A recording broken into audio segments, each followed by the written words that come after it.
Minsan talaga namang napakasarap mag-ulam ng mga may sarsa kagaya nito. Yung kahit bahaw lang, pagka sinabawan mo ng sarsa nito, talaga namang napakasarap. Pwede namang ikaw na lang ang magluto kaysa ipaluto mo pa kay mama or papa mo. Basta panoorin mo lang to hanggang dulo at sigurado marunong ka na.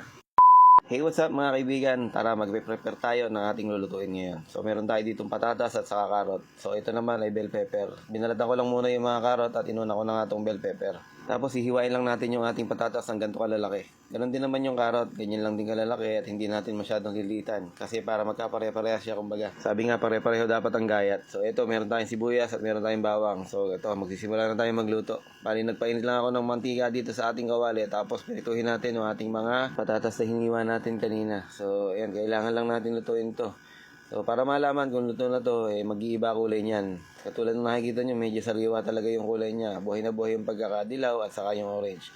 Tapos, pagka medyo luto na yan, ayan, mapapansin nyo, nag-iiba-iba na yung kulay niya, di ba? So, papapansin mo, yung carrot, medyo nagkaroon na ng konting brown-brown sa labas. Ganon din naman yung patatas. Medyo nagparang french fries na yung kutis niya. So, kung dati ka naman nagluluto ng ganito, alam mo na yun. Para naman sa mga beginners na talagang hindi pa alam. Tatabi lang muna natin to at saka babawasan natin yung mantika. Tapos, gisahin na natin yung ating sibuyas. Medyo marami-rami yung hiniwa kong sibuyas. Mga 3 pirasong medium size to. Halu-haluin mo lang kahit hindi na mag-caramelize yan. Basta mahalaga, nalanta mo na yung sibuyas. Tapos, lagay mo na nga rin yung bawang. Oo nga pala, ang dami nagpapabate. Merong mga taga-Japan, taga-Davao de Oro, taga-New Zealand, meron din taga-Bulacan, tapos meron pang isa taga-Caloocan lang. Tapos meron din isa taga-ano lang siya, Olongapo. Basta kung saan-saan yung nababasa ko, talagang nakakarating na tayo sa iba't ibang parte ng mundo. Maraming salamat sa inyo. Oo nga pala, 1 million followers na tayo dito. Kung hindi dahil sa inyo, hindi aabot ng 1 million itong ating followers. So yun, nilagay ko lang yung manok. Yung manok naman na yan, puro hita lang yan. Bali, 2 pares na hita yan, may kasamang likod. Timplahan niya natin ng patis, tapos nilagyan natin ng konting pamintang durog. Tapos halu-haluin mo lang hanggang sa masangkot siya yan.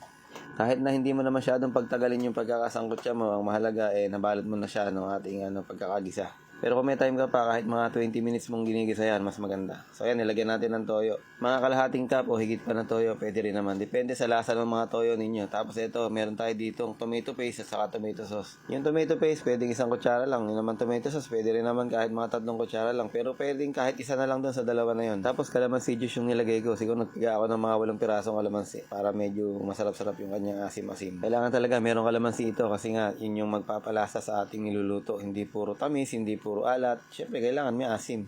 Ngayon, kung sumobra ka sa alat at gusto mo mabalanse yung lasa nito, pwede ka maglagay ng konting asukal. Pero hindi mo naman kailangan tingman ngayon yan. Siyempre, mamaya pa. Lagyan natin ng konting bell pepper. Tapos, ito, meron tayo ditong oyster sauce kahit mga 1 kutsara lang. Dapat kanina ko pa nilagay yung oyster sauce kasi hindi ko pa nga nakita agad na meron pa palang natitira doon sa aking lagayan. So, ito, this time, akala mo, luto na, no? Pero gagawin natin, tutubigan natin yan. Tapos, palalambutin natin. Palalambutin natin yan hanggang sa mag-reduce ulit yung kanyang sabaw. Takpan ko lang saglit para kumulo. Tapos, ito, liver spread. 1 lata na yung nilagay ko kasi pag natira lang yan, wala naman akong tinapay dito. Hindi ko naman magagamit. Kaya 1 lata na yung nilagay ko na liver spread. Medyo malapit-lapit na itong maluto kaya nilagay ko na yung bell pepper na natitira saka yung ating sili at saka yung pampalasa. Hihintayin na lang natin itong medyo matuyo-tuyo pa ng konti kasi nga kung mapapansin mo medyo marami-rami pa yung sarsa niya. Pero kung nagmamadali ka, kumuha ka na ng sarsa at kumuha ka ng bahaw, kainin mo na. Hindi, joke lang.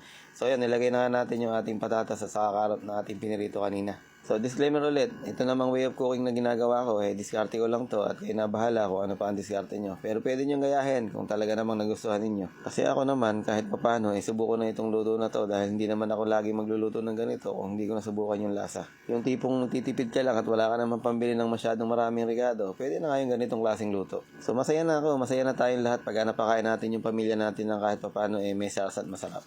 Hanggang dito na lang, I love you all.